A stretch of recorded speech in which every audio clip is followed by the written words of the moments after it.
All right, good afternoon. So today I'm going to talk about digital EVA tracking for MDRS. And this is a proposal really out of the Chicago chapter, design led by Kent Nerbergal, Eric Christoph, and myself.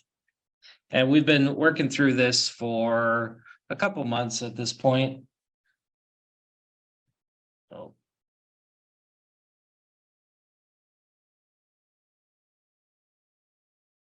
and our mission really is to develop a low-cost mesh network using open source technologies. And the crux of this really is to enable better data logging for researchers.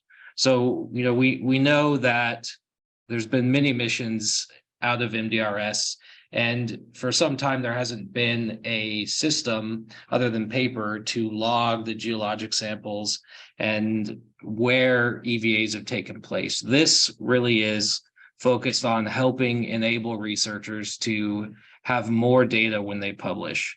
And Mark and his team recently have deployed a UHF solution for communications using, kind of a walkie-talkie type system. And this really isn't meant to compete with that. It's adjacent to that and is more focused on,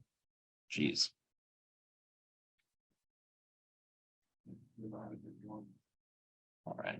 So our primary goals are really to enable that data logging with GPS tracking of suits, of ATVs, and various other equipment, and making sure that's relayed back to the hab in kind of a mission control environment to help track those samples from where they're taking place, so that we can start to build up a record of where those are, what the geology is like at that point, to help with mission planning and compare actual versus planned routes, and to help with the sim environment, make it feel more Star Trek, where you can look at your arm here and see, okay, here's where the mission is, here's where I'm going, here are points of interest, here's communications back with the hab and the command center. And because this is a proposal, we're hoping to get feedback from the community, from you folks, to help us fine tune this, and the folks out at the research facility. So we've got a general roadmap of core features, and those core features really is building out that mesh network. So once we have that built out and the ability to have a GIS system to take that positional logging and putting that into a lab notebook, we hope to then move forward and enhance that with digital voice, potentially digital video, to enable longer transmissions from a solar hilltop relay, and then to obviously have higher bandwidth with an improved mesh network to potentially support the video and the voice. The API portion of that is to be able to open that up to more researchers and potentially to the outside, so that university teams can interface with pieces of equipment and create additional capabilities for those pieces of equipment. And also to be able to mine that data. So as we're collecting the GIS data on the samples, to be able to see what are the hot spots for a particular type of rock. And then 2.0, we want to make it a little bit more robust. So I know Judd and his team are already working on those incredible suits. I don't know if you saw the talk yesterday from his team, but measuring suit temperature data and airflow data to help be able to relay that in real time back to the hab through this mesh network. So the technology, I've got one of the pieces of hardware here, and it's pretty small. It's LoRa, which is a pretty well-known IoT software and hardware. And that interfaces with Meshtastic, which is what actually brings the devices together to pass the information back to the hab and to other devices on the network. And then on the application layer, there's something called CivTac, which is an offshoot of a piece of software built by the Air Force Research Laboratory and based on actually the NASA Whirlwind code base. And it helps, it's really a geospatial and situational awareness app to allow precision targeting, mission planning, etc. So again, this hardware is low cost. The most expensive piece of this solution really is going to be the Android phone that's going to be paired with this hardware. It's $45 and can sit within the polar stations, within the Mars Desert Research Station. It's got quite a wide range in terms of temperature. It's got low power consumption and has quite a few chips on it that enable it to do many different things, between connecting to adjacent devices, connecting to your phones, Wi-Fi, Bluetooth, and is supported on all the major public frequencies. So this is really a global solution. You know, we're not on any private frequencies, and these public frequencies are available around the globe. Here's kind of what we're thinking for the actual suit itself. So the LoRa device would be mounting here on the pack, and this is the two-piece suit that we saw yesterday. And then the mobile device will be down on the arm. That allows the analog astronaut to quickly view, and it keeps it out of the way. So the Meshtastic piece of this solution is, again, open source and allows long range off-grid communications. It does not need to be connected to the internet to work, although you can connect it up to the internet and involve, you know, outside researchers, potentially, you know, school classes to get that democratization of science and get that involvement from outside folks. And it supports up to 80 nodes. So all the suit relays, all of the ATVs and other pieces of equipment, we can connect up. It supports telemetry from multiple different sensor types.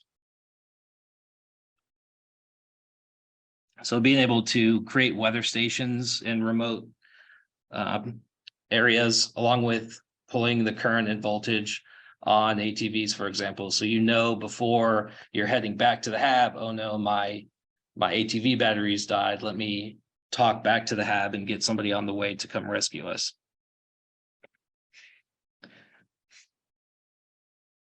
And a little bit about CivTac, the application layer. So it's a robust piece of software. It's all open source, and with it, there is tons of plugins. So Meshtastic is actually a plugin with CivTac.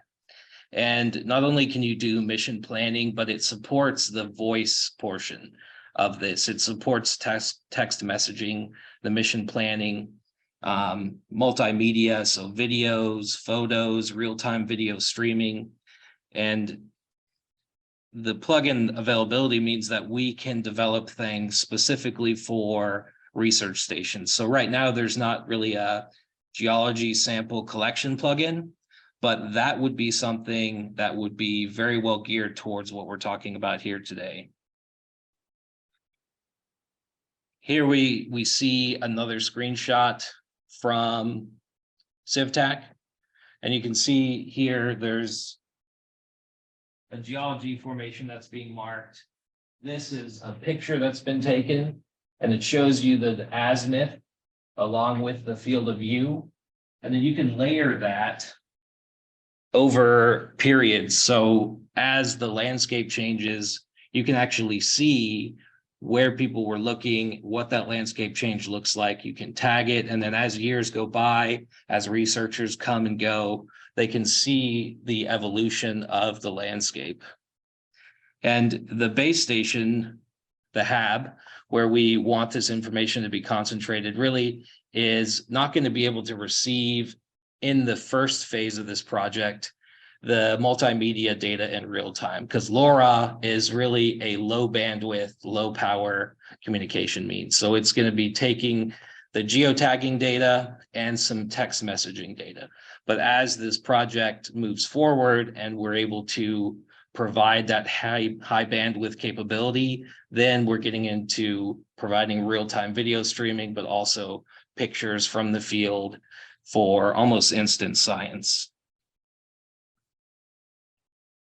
So that lab notebook, these field samples we're talking about, gives us the researchers the capability to look back, like we were talking about, to see the change of the landscape, to see where other missions have gone and explored, and to assign those for reinvestigation, whether it's a specific point of interest or whatever it may be. And again, this is not a feature that exists currently within ATAC, but it's certainly something with the plugin and open source architecture that we think would have great value.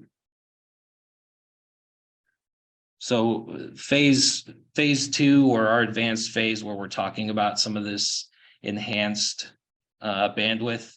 This is a heat map showing potential coverage of the MDRS site. And this can be achieved with Ubiquiti or any other UISP or ISP grade point to multi-point RF technologies. We see here a couple sector antennas that have been set up and pointed in specific directions, and then their coverage. And then you see on this screenshot here in the bottom right, we've got a prism rocket with some omnidirectional antennas. So while we're sending out coverage over a wide area, the folks on the EVA having some of these omnidirectional devices will be able to use that mesh network, not only for themselves, but for other devices as well. And then you notice here, there's a gap in coverage in this canyon. And that's due to the terrain. But if someone with a suit is sitting here, or with an ATV is sitting here, that coverage will dynamically expand into this canyon and allow some of that voice and data feed to come back.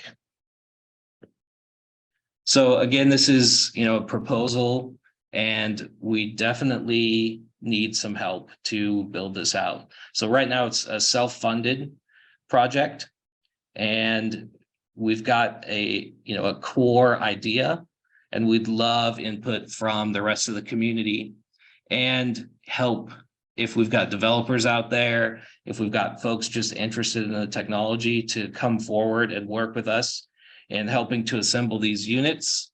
It's fairly straightforward. You've got to solder 4 connection points for the LED screen, and they're again $45. So we plan to donate these to MDRS once we're able to build out and prove this a little more. But we also need help from developers who can extend with plugins in Meshtastic or with ATAC.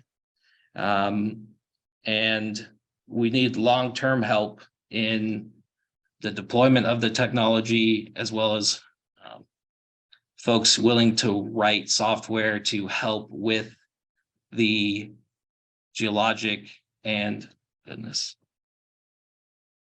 folks willing to write software for the MDRS lab notebook and associated technologies. So if you want to get involved, you can find the Chicago chapter on Facebook, or you can email any of us directly. We meet once or twice a month on this, and would love for you to be involved. Happy to take questions.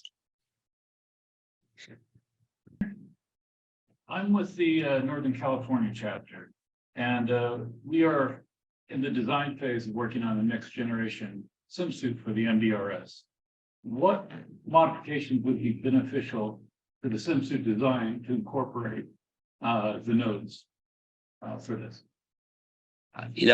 There would be a couple, I think, especially creating, a mounting point where we can attach this device. This one, Yes, sir. On the backpack. And it's an SMA connector, so we can customize the antenna and make it probably a little longer, would give us a bit more reach. And if you can, these will run off a battery, so we can just pop it into a 3D printed case. I don't know if we can take suit power from that as well. I wouldn't want to drain down on fans and those things. But, I think that would be hugely helpful. And then figuring out how we put the mobile device onto the wrist. And I don't know if that's, built into the suit. I don't know if we have a case with, some type of attachment on there, but those two things, I think obviously we should connect. We've spoke with Judd a little bit, but that would be great collaboration. Yes, sir. I don't think I fully understand the use of the phone and the wrist, but what is the feasibility of, if it's just display only, is there a possibility of moving like into the phone? Yeah, I think a heads-up display would be great. And the point of the phone, one, is a way to interface and receive messages, from the hab, and potentially also to output messages. That it's kind of iffy with gloves as you're in sim, whether or not that's terribly helpful. But the other portion is to be able to tag as you're picking up a sample, to tap and say, this is the location of this sample. So as you go back, you can then put that into the lab notebook and be able to reference that in the future. I would encourage you to simplify that. I don't want to destroy my phone on the wrist. Yeah. And B, it's going to be a difficult environment to work in. Perhaps it'd be very simple button talk. Agreed. Yes, sir. or the Starlink over your mesh as well, and provide connectivity to the people that deals. We could, yes. So we can connect that up. And, there's a couple different server options where you can provide that link out to the internet.